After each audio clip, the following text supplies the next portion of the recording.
The engagement party at the King family estate was a spectacle of wealth. A glittering tableau painted in gold and light. Crystal chandeliers hung from the soaring ceilings, casting prisms across the polished marble floors. The sprawling mansion, with its gold-trimmed walls and priceless antique paintings, screamed power and privilege. The guests, senators, CEOs, old money aristocrats, and new money climbers, moved through the crowd in designer gowns and tailored suits, their diamonds and pearls catching the light. They held champagne flutes, their smiles polished but their eyes sharp, ready to judge and dissect. At the center of it all stood Isabella Torres, a quiet beacon in the storm of opulence. Isabella wore a simple cream dress, understated, without embellishments or shimmer. It fit her perfectly, but it wasn't the haute couture the crowd expected at a King family event. Her dark hair was pinned back with a plain silver clip, her face bare of makeup, radiating a softness that felt almost defiant in its simplicity. She held a champagne glass but didn't sip, her fingers lightly cradling the stem, her gaze sweeping the room, calm, but piercing. She wasn't what they expected of the bride to be of Nathaniel King, heir to a multi-billion-dollar real estate empire. And they made no effort to hide their disdain. Victoria King, Nathaniel's mother, glided toward Isabella, her emerald gown trailing like a peacock's tail.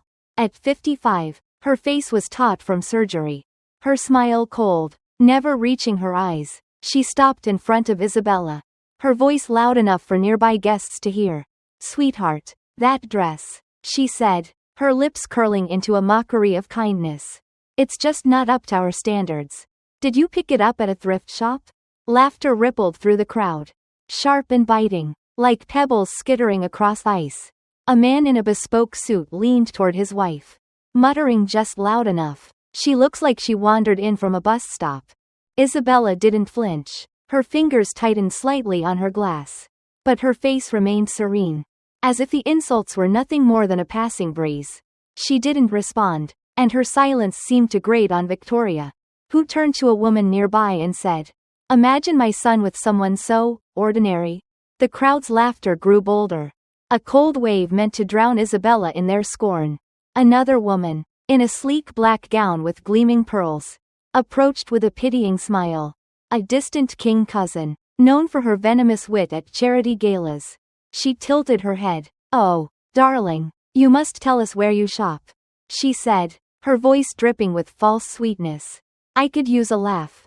Isabella set her champagne glass down on a nearby table, her movement slow, almost ceremonial. She looked at the woman, her voice soft but sharp, like a blade hidden in silk.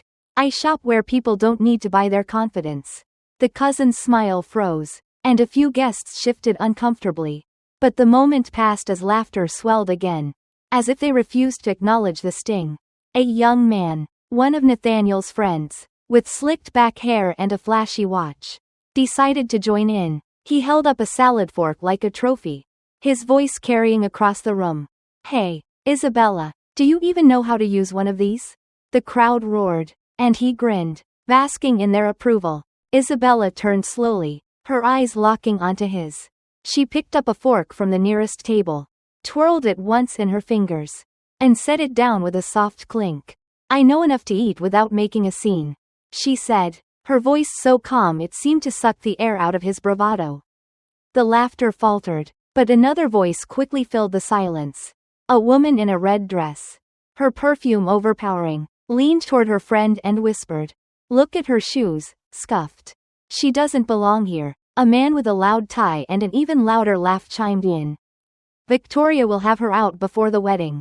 Nathaniel stood a few feet away, adjusting his cufflinks, his handsome face fixed in a practiced smile. At 29, he was tall, with the kind of charm that made people forgive his arrogance. But he didn't step forward, didn't say a word to defend Isabella. His eyes flicked to her, then away, as if embarrassed to be tied to her. The crowd noticed, and their whispers grew bolder. A woman with diamond earrings, her laugh grating, leaned forward. "She's clearly after his money. Why else would he choose her?" she said, her voice carrying. Isabella set her glass on a passing waiter's tray, her movement deliberate. She didn't look at Nathaniel, but her eyes scanned the crowd, as if cataloging every face, every voice. Adrian Cole, the King family's lawyer, sidled up next, his slick grin barely hiding his contempt. At 45, with a sharp jaw and a habit of talking like he owned the room. He leaned in close. Isabella, right? If you really loved Nathan, you'd bring something to the table. A ring with the Torres name. Maybe? Oh, wait. Probably worth nothing. The crowd laughed louder, but Isabella's eyes met his. And for a moment, the room seemed to still. She tilted her head slightly. Her voice soft but clear. You seem very sure of that. Adrian blinked, caught off guard, but recovered with a smirk. Oh, honey, I know a gold digger when I see one.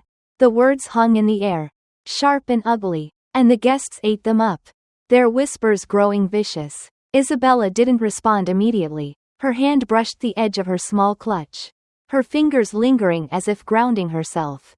A memory flickered, a young girl sitting on a hardwood floor, her small hands tracing the edges of a book.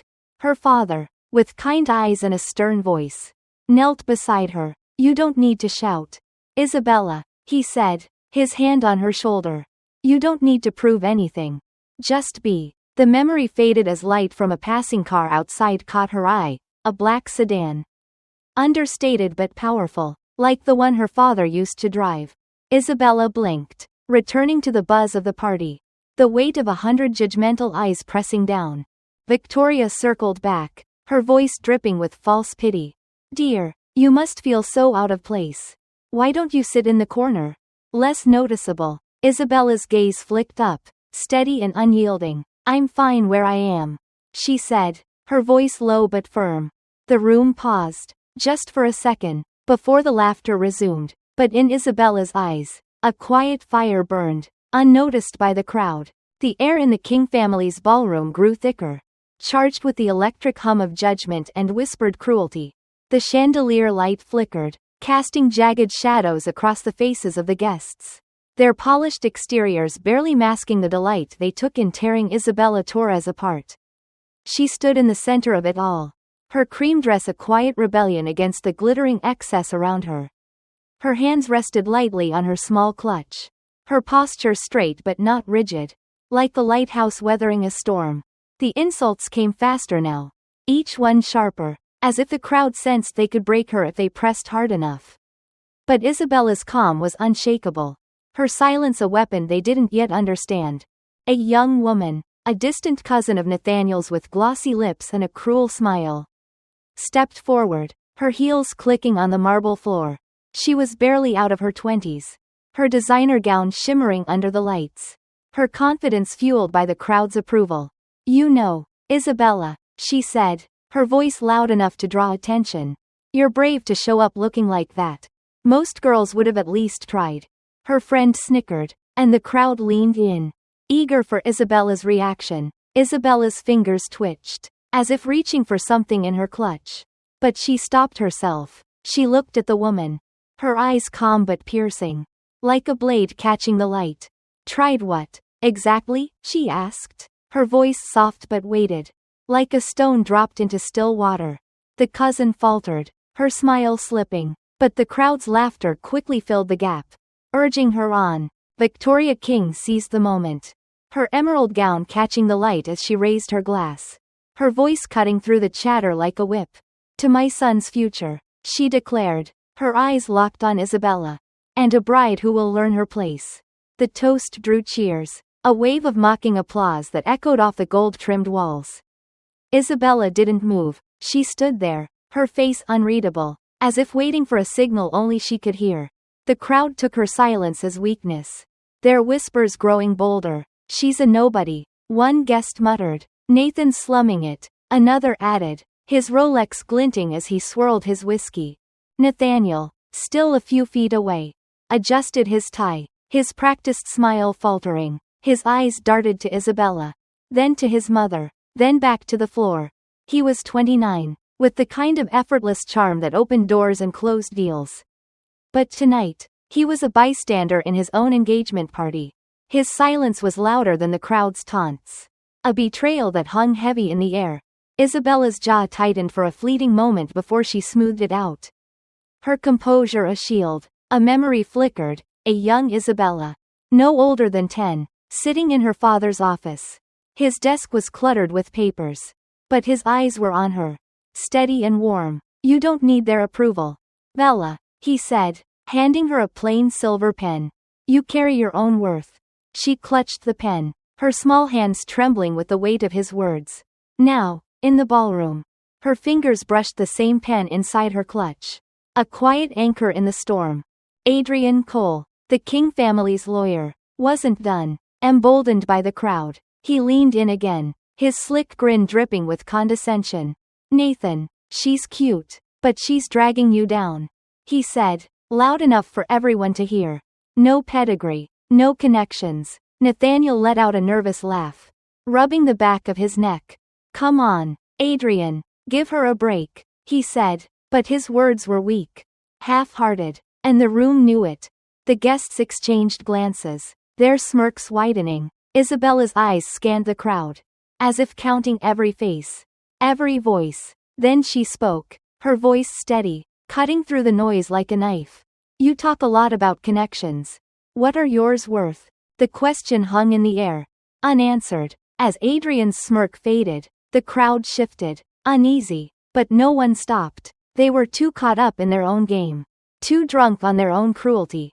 A woman with a designer handbag, her nails painted a sharp red, decided to escalate things. She was a socialite, known for her Instagram posts and her knack for cutting people down with a smile.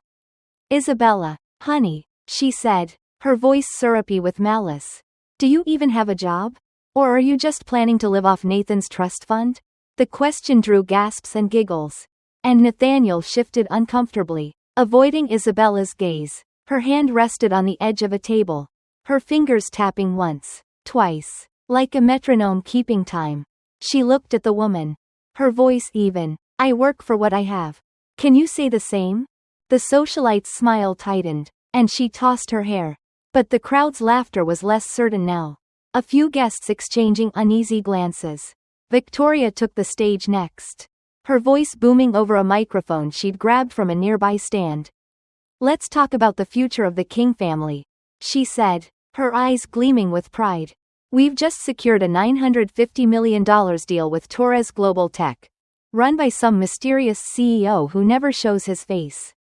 She paused for applause, her gaze flicking to Isabella. That's the kind of power we bring to this family. Not everyone can keep up.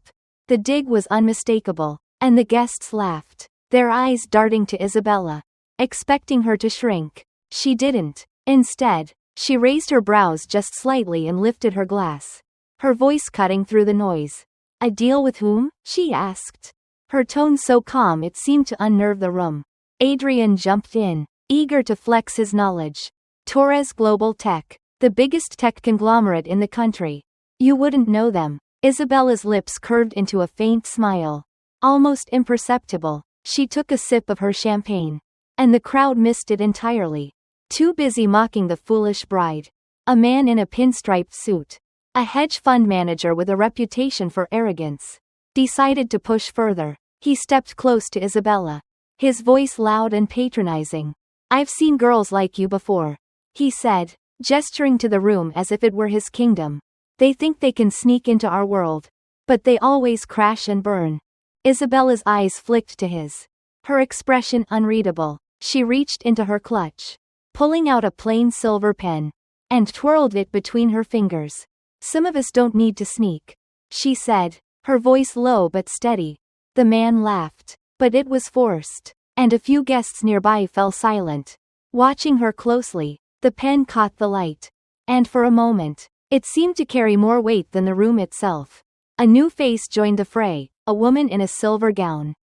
A former friend of Victoria's, her voice sharp with desperation to stay relevant.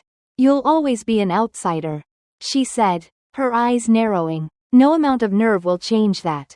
Isabella's fingers paused on her pen, and she looked at the woman, her gaze steady. Outsiders see things you never will, she said, her voice soft but cutting, like a whisper that carried the weight of a shout. The room didn't notice the shift, didn't see the spark in Isabella's eyes. They were too busy laughing. Too busy tearing her down. A waiter, young and nervous, tripped slightly as he passed her, his tray of drinks wobbling. A woman in furs, despite the warm evening, laughed sharply. Careful, boy, don't ruin her dress, it's probably the best thing she owns. The crowd chuckled, and the waiter's face flushed as he mumbled an apology. Isabella reached out, steadying the tray with one hand, her touch gentle but firm. She looked at the woman, her voice barely above a whisper. It's not the dress that matters. It's the person wearing it. The waiter shot her a grateful glance before hurrying away.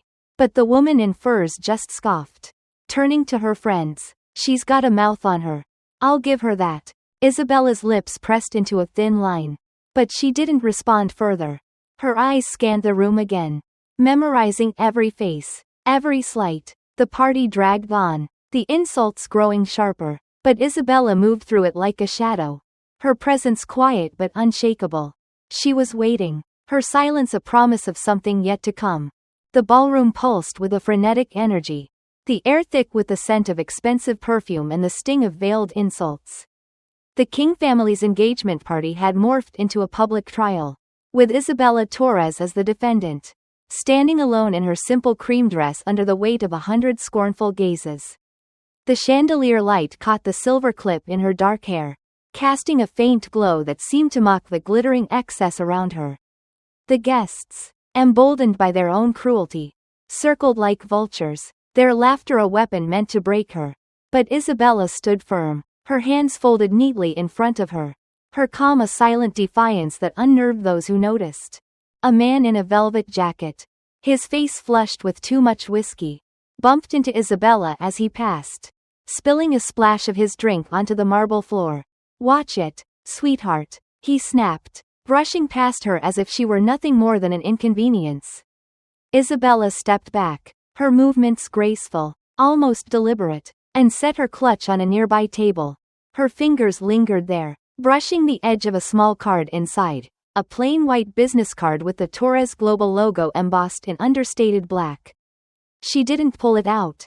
Didn't need to. Her eyes flickered with a spark of decision. A quiet promise that the room, lost in its own arrogance, failed to see. The insults grew bolder, more vicious. A woman in a glittering gown, the wife of a real estate tycoon, stood and raised her wineglass as if making a toast. To the girl who thought she could play in our world and lost. She said, her smile sharp and vicious. The crowd cheered, their laughter a tidal wave. But Isabella's eyes flicked to her, and she tilted her head just slightly. Some games aren't worth winning, she said, her voice so soft it was almost lost in the noise. The woman's glass trembled in her hand, and she sat down quickly, her face flushed, as if Isabella's words had struck a nerve she hadn't expected. The crowd didn't notice, too consumed by their own sport. But a few guests exchanged uneasy glances, sensing a shift in the air. Victoria King, ever the orchestrator, wasn't ready to let the moment pass. She swept back into the center of the room, her emerald gown catching the light like a blade. Dear, she said, her voice dripping with false pity. You must be exhausted, standing there under all this scrutiny. Why don't you step aside? You're not cut out for this. Her words were met with murmurs of approval. And a man nearby, a retired banker with a paunch and a condescending smirk, leaned against a pillar, swirling his whiskey. You're brave, girl, he said, his voice loud enough to draw eyes. But bravery doesn't buy you a seat at this table. You're out of your league. Isabella's fingers paused on her clutch, and she turned to face him. Her movement slow, almost deliberate. She stepped closer, just enough to make him shift uncomfortably. Funny, she said, her voice soft but cutting, like a scalpel slicing through silk. I always thought leagues were for people too scared to play the real game. The banker's smirk faltered, and a few guests fell silent, their eyes narrowing as they watched her. Victoria's lips tightened, her composure fraying at the edges. She sensed something dangerous in Isabella's calm, something she couldn't control. The room pressed on, oblivious to the undercurrent. A young woman, a fashion influencer with 1 million followers, pulled out her phone and snapped a photo of Isabella, her voice loud and mocking. This is going viral, she said, Smirking. Caption. When you show up to a king party looking like a thrift store reject. The crowd around her laughed. And phones began clicking, capturing Isabella's every move. She stood still, her hands clasped. But her eyes found the influencers. Make sure you get my good side, she said, her voice dry but steady. The influencer hesitated, her phone lowering slightly, but the crowd's laughter pushed her to keep going. Their approval a drug she couldn't resist. Nathaniel, still lingering on the sidelines, shifted uncomfortably, his eyes darting between his mother and Isabella. He adjusted his cufflinks again. A nervous habit, his charm cracking under the pressure. Mother, maybe we should ease up, he muttered, his voice barely audible. The words were weak, a half-hearted attempt at peace. And Victoria shot him a look that could have frozen fire. Nathaniel, she said, her voice sharp, don't embarrass yourself further. The crowd snickered, and Nathaniel's face reddened, his silence a louder betrayal than any words. Isabella's fingers curled into her palms, the only sign of the sting she felt. But her face remained calm, her eyes scanning the room like a general surveying a battlefield. A memory surfaced, unbidden. A teenage Isabella sitting in a boardroom, her father at the head of the table. He handed her a pen, his voice steady. This company is yours one day, Bella, but it's not about power. It's about truth. She nodded, her young face serious, clutching the pen like a vow. Now, in the ballroom, her fingers brushed that same pen in her clutch, its weight grounding her against the storm.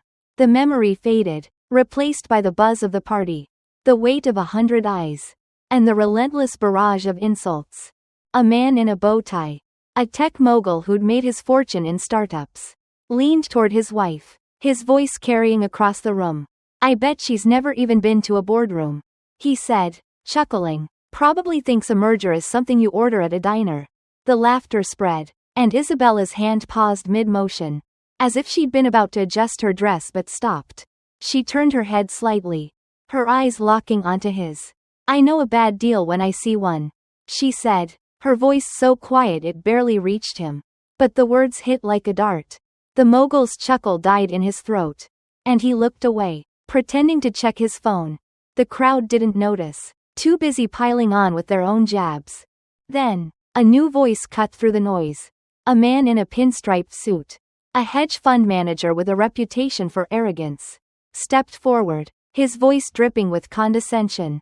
You know, I've seen girls like you before, he said, gesturing to the room. They think they can charm their way into our world, but they always fall apart. Isabella's eyes flicked to his, her expression unreadable. She reached into her clutch, pulling out her silver pen again, and twirled it between her fingers. Some of us don't need to charm, she said, her voice low but steady. The man laughed, but it was forced, and a few guests nearby fell silent, watching her closely. The pen caught the light, and for a moment, it seemed to hold more power than the room itself. The night wore on, and Isabella moved through the crowd like a shadow, her presence quiet but unshakable. A woman in a silver dress, a former friend of Victoria's, tried one last jab as Isabella passed. You'll always be alone, no matter how much nerve you have, she said, her voice sharp with desperation. Isabella stopped, just for a moment, and reached into her clutch. She pulled out a small, worn photo and held it up, just long enough for the woman to see, a young Isabella with her father. Smiling, I'm never alone, she said, her voice soft but unshakable.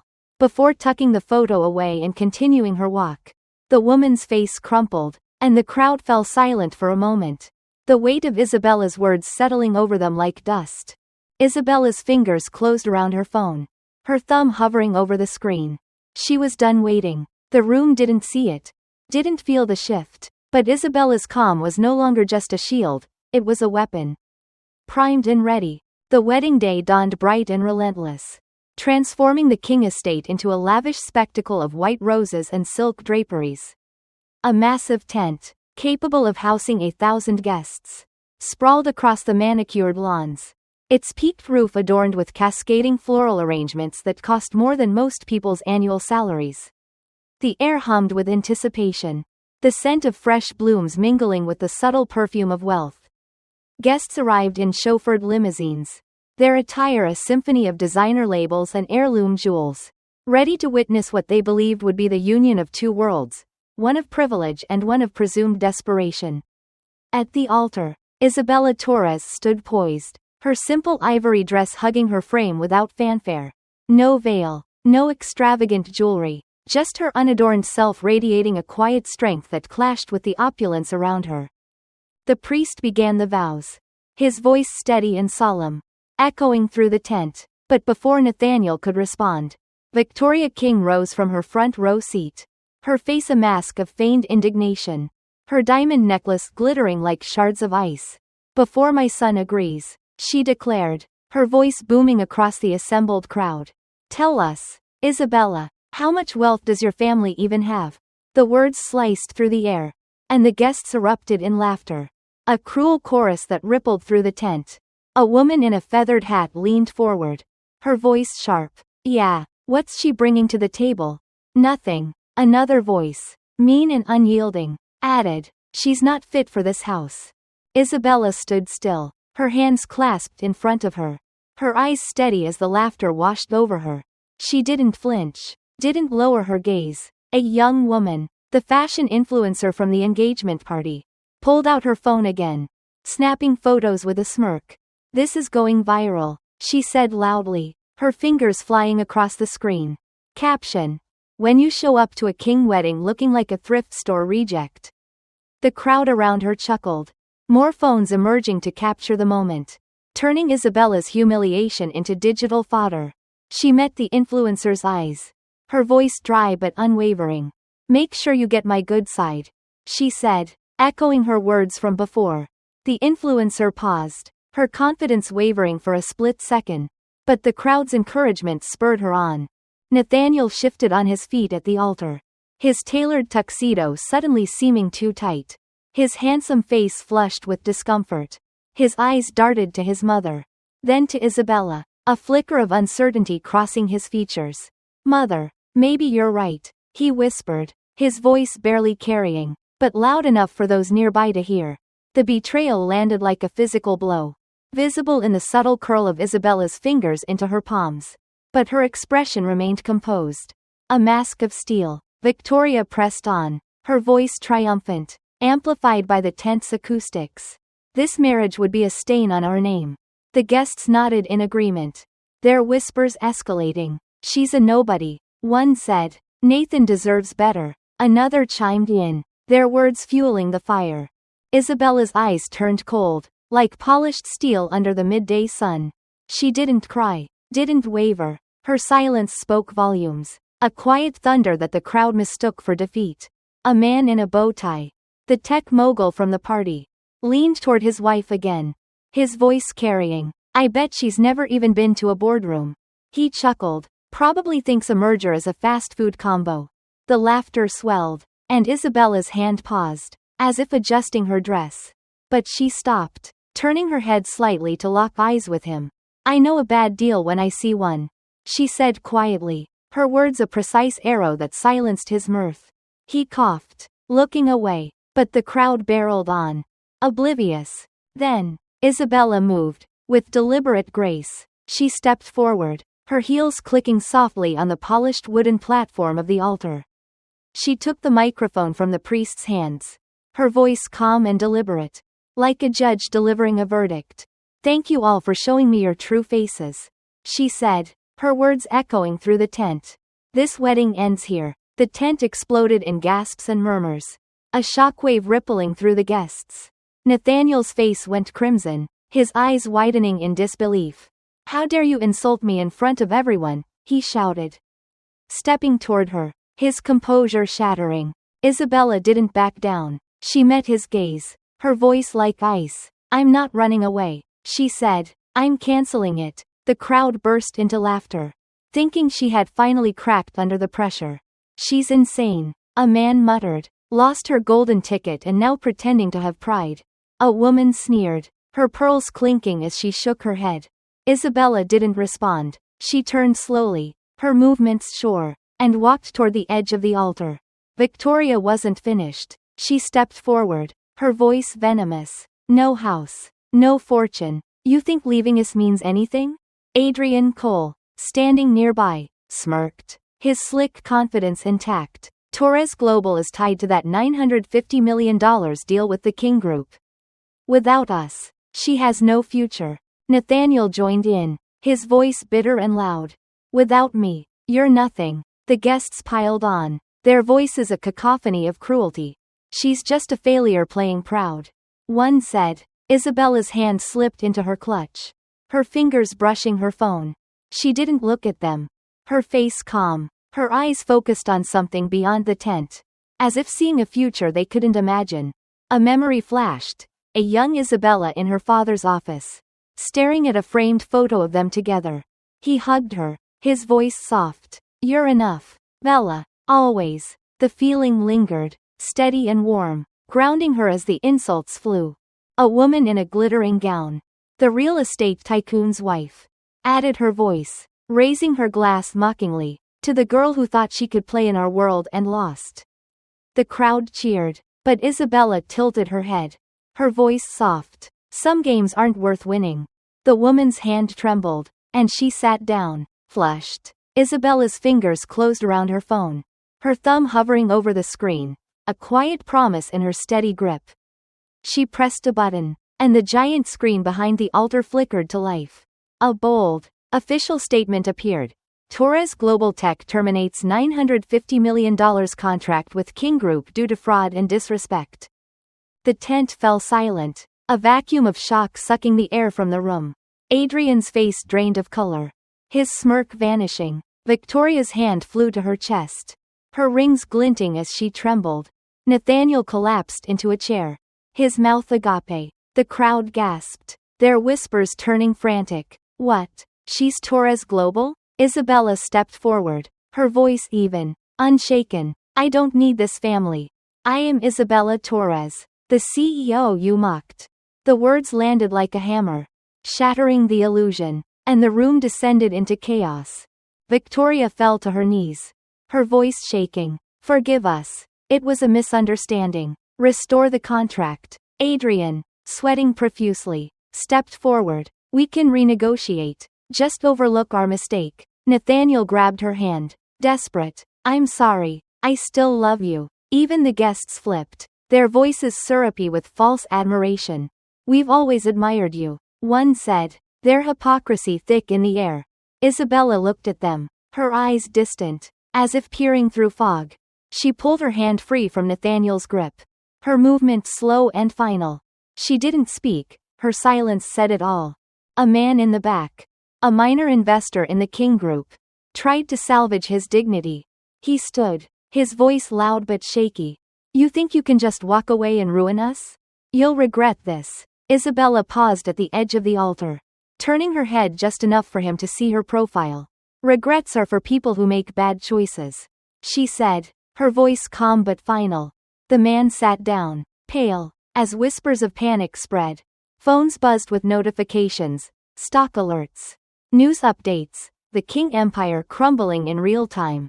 Isabella didn't look back, she just kept walking, her steps steady, her clutch tucked under her arm. Isabella Torres stepped away from the altar, her ivory dress whispering against the polished floor as she moved with unhurried grace. The massive tent, once a symbol of the King family's unassailable power, now felt like a crumbling facade, its white roses wilting under the weight of shock and disbelief. The guests, who moments ago had been a unified front of mockery, now fractured into clusters of frantic whispers and wide-eyed stares. Phones buzzed incessantly, screens lighting up with urgent notifications, stock tickers plummeting, news alerts flashing headlines of corporate catastrophe. The $950 million deal's termination was no longer just words on a screen, it was a seismic shift, ripping through the foundations of the King Empire in real time. Victoria King remained on her knees, her emerald gown pooling around her like spilled ink, her perfectly manicured hands clutching at the air as if to grasp back the control slipping away. Her face, usually a mask of surgical perfection, cracked with desperation, lines appearing where Botox had once held firm. Please, Isabella, she pleaded, her voice breaking in a way that silenced nearby guests. It was all a terrible mistake. We can fix this. Renegotiate. Anything. Just restore the contract. Her eyes, once cold and calculating, now brimmed with tears, a rare vulnerability that made even her staunchest allies shift uncomfortably. Adrian Cole, the once slick lawyer, wiped sweat from his brow with a trembling hand. His sharp jaw now slack with fear. He stepped forward, his voice hoarse as he tried to salvage the unsalvageable. We can overlook the misunderstandings, he said, his words tumbling out in a rush. Let's sit down. Talk terms. Torres Global and King Group, it's a powerhouse partnership. Don't throw it away over words. His eyes darted to the screen behind the altar, where the termination statement still glowed ominously. A digital death knell for their ambitions. Nathaniel, slumped in his chair, looked up at Isabella with a mix of rage and regret. His handsome features twisted into something unrecognizable. He rose unsteadily, grabbing her arm with a desperation that bordered on violence. I'm sorry, okay? I love you, still do. We can work this out. His voice cracked, echoing the betrayal he'd inflicted earlier, but now laced with self-preservation. The guests watched, their earlier cheers replaced by a tense hush, some already edging toward the exits, distancing themselves from the sinking ship. Isabella pulled her hand free, her touch light but final, like closing a chapter in a book. She looked at them, Victoria, Adrian, Nathaniel, and then at the crowd. Her eyes distant, as if they were already ghosts of a past she was leaving behind. She didn't speak, her silence was a verdict. Heavier than any accusation, a memory flickered in her mind, a teenage Isabella in the boardroom. Her father's hand on hers as he passed her the silver pen. Truth isn't loud, Bella, he'd said. It's steady, like a heartbeat. She felt that heartbeat now, strong and unwavering, as she stood amid the chaos. The crowd, sensing the tide had turned irrevocably, began to fracture further. A woman in a feathered hat, who had laughed loudest at Isabella's expense, now fumbled with her phone, her face pale as she watched King Group stocks nosedive. This can't be happening, she muttered to her companion, who was already slipping out a side flap of the tent. Others followed suit, their designer heels and polished shoes scuffing the grass in their haste. No one wanted to be associated with failure, especially not one so public and spectacular. Isabella returned to the microphone, her voice steady as stone, cutting through the murmurs like a blade. Torres Global will transfer the deal to your rival corporation, she announced, her words a shockwave that sent fresh ripples of panic through the remaining guests. Phones buzzed louder, news alerts confirming the shift. Harper Dynamics, led by James Harper, now the beneficiary of the massive contract. Headlines exploded across screens. Bride's revenge. King Empire collapses in wedding day drama. The tent erupted again, this time with gasps of awe and horror. The applause from earlier now a distant memory.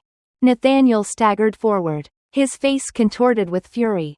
No one will ever truly love you, he screamed, his voice raw. Only your money. You'll die alone, with no family. The words hung in the air, cutting through the noise, and for a moment, the tent went quiet. A few old rivals in the crowd nodded subtly, their mutters low. That cold CEO will never know real happiness.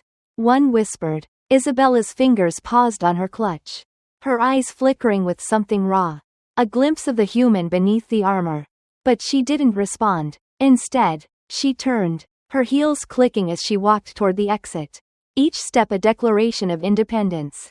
A woman in a silver dress, Victoria's former friend, tried one last desperate jab as Isabella passed.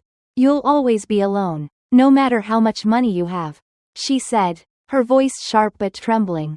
Isabella stopped briefly, reaching into her clutch to pull out the small, worn photo of her and her father. She held it up, just long enough for the woman to see their smiling faces. I'm never alone, she said softly, her voice unshakable, before tucking it away and continuing on. The woman's face crumpled, and the crowd's silence deepened, the weight of Isabella's quiet strength settling over them like a shroud. Then, a man stepped forward from the guest seats, tall with dark hair and a quiet confidence that commanded attention. James Harper, CEO of Harper Dynamics. His suit understated but impeccably tailored. He took Isabella's hand, his voice low but clear amid the chaos. "We didn't just sign a deal," he said, his eyes meeting hers with genuine warmth. "I want to build a real family with you." The tent erupted once more. Gasps of shock mingling with reluctant applause. A wave of respect and disbelief washing over the assembly. Isabella's eyes softened for the first time that day. A subtle warmth breaking through her composure as her hand tightened in his. The crowd parted as they walked out together. The applause growing louder, transforming from mockery to admiration. Isabella stepped into a waiting limo. The door closing with a soft thud that echoed like finality, leaving the King family in the ruins of their own creation. The fallout was swift and merciless. Victoria's social invitations dried up overnight, her once coveted gala spots vanishing as old friends turned their backs. Adrian was fired from his firm, his name forever tainted by the failed deal, his slick grin replaced by a haunted expression. Nathaniel's face splashed across tabloids, his reputation in tatters, his charm no longer enough to open doors. One guest, the woman in the red dress who had mocked Isabella's shoes, lost her luxury brand sponsorship after her cruel comments went viral. Her Instagram empire crumbling under public backlash. The consequences weren't dramatic explosions but quiet, inevitable pulls, like gravity drawing stones to the earth. Isabella didn't look back from the limo window. She didn't need to. Her silence now carried the undeniable weight of truth, a testament to resilience forged in fire. Years ago, young Isabella had stood in her father's office, gazing at their framed photo. He'd hugged her tightly, whispering, "You're enough, Bella, always." Now, as the limo pulled away, she glanced at James, his hand still in hers. The photo was tucked away, but the feeling remained, steady and warm. She leaned back, her shoulders relaxing for the first time, the world outside blurring into possibility. The limo glided away from the King estate, the massive tent shrinking in the rearview mirror like a discarded dream. Isabella Torres leaned back against the plush leather seat, her ivory dress no longer a symbol of constraint but one of liberation. The world outside blurred into streaks of green lawns and iron gates. The chaos of the wedding day fading with each passing mile. James Harper sat beside her, his hand still entwined with hers, a quiet presence that felt like an anchor in the aftermath of the storm. He didn't speak at first, giving her space to process. But his thumb traced gentle circles on her skin, a silent reassurance that she wasn't alone, not anymore. As the city skyline came into view, Isabella's mind wandered back to the roots of her strength. Years earlier, in a modest office overlooking a bustling tech park, her father had sat her down for a conversation that would shape her life. "Bella," he'd said, his voice gravelly from years of boardroom battles, "the world will try to define you by what you lack. But you define yourself by what you build." He'd handed her the reins of Torres Global Tech then, a company he'd founded from nothing, turning it into a powerhouse through sheer innovation and integrity. Isabella had been just 22, fresh out of MIT with a degree in computer science. Her ideas already revolutionizing AI ethics. Under her leadership, the company had grown exponentially, securing patents that redefined data security and earning her a spot on Forbes's list of influential CEOs, though she'd always shunned the spotlight, preferring to let her work speak for itself. Now, in the limo, that legacy felt more alive than ever.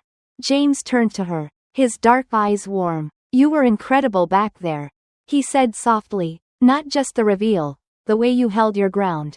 It wasn't about revenge, it was about justice." Isabella met his gaze, a small smile tugging at her lips for the first time that day. "Justice has a way of finding its path," she replied, her voice steady. James nodded, squeezing her hand. As CEO of Harper Dynamics, he'd been a rival in name only. Their companies had collaborated on smaller projects, and over late-night strategy sessions, a genuine connection had sparked. He wasn't drawn to her power, he admired her vision. Her quiet fire. "Let's build something real," he added, echoing his words from the tent. "Not just business, a life." Back at the estate, the fallout intensified. Victoria King, rising unsteadily from her knees. Clutched at Adrian's arm for support. Her face ashen. "What have we done?" she whispered. But the question was rhetorical, the damage was irreparable. Guests streamed out, their earlier laughter replaced by hurried excuses and averted eyes. The woman in the feathered hat, who'd mocked Isabella's contributions, fumbled with her clutch as her phone rang incessantly, calls from investors pulling out. Her own family's ties to the king's now a liability. The tech mogul in the bow ties stared at his screen, watching his portfolio hemorrhage value. His arrogant chuckles a distant memory. Nathaniel paced the altar platform.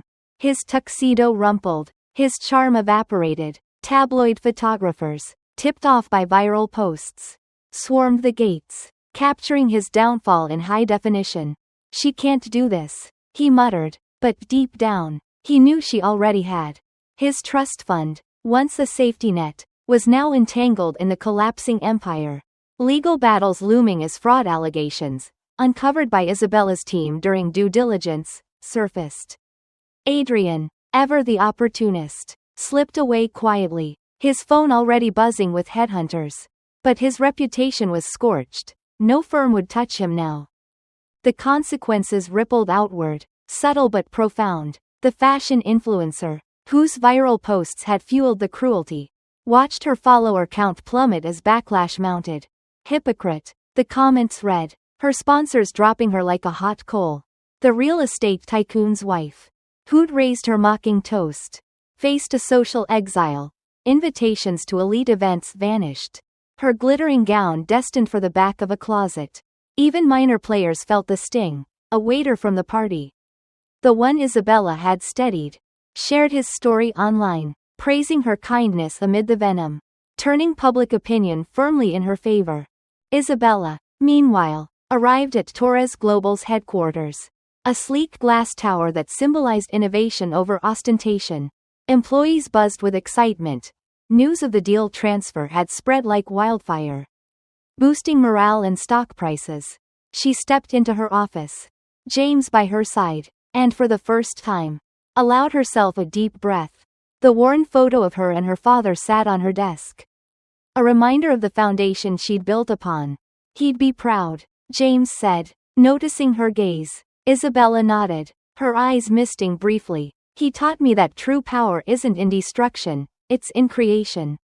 Months passed, and the King family became a cautionary tale in business circles. Victoria retreated to a smaller estate, her surgeries and gowns no longer a shield against isolation. Nathaniel attempted a comeback with a startup, but investors shied away, his name synonymous with betrayal. Adrian faded into obscurity, his slick grin a relic of better days. Isabella, conversely, thrived. Torres Global and Harper Dynamics merged aspects of their operations, creating breakthroughs in sustainable tech that garnered global acclaim. Awards poured in, but Isabella accepted them humbly, always crediting her team. On a personal front, her relationship with James blossomed. They built a home, not a mansion, but a warm space filled with books, laughter, and shared dreams. Evenings were spent discussing ideas, not plotting takeovers. Isabella launched a foundation for underrepresented entrepreneurs, channeling her experiences into mentorship, ensuring others wouldn't face the same barriers. "You're enough," she'd tell them, echoing her father's words. Always. The world kept turning, the King name fading into footnotes of failure. Isabella moved forward, her company stronger, her life fuller, for everyone who'd ever been judged or silenced. Her story was a beacon. Resilience isn't loud, it's unwavering.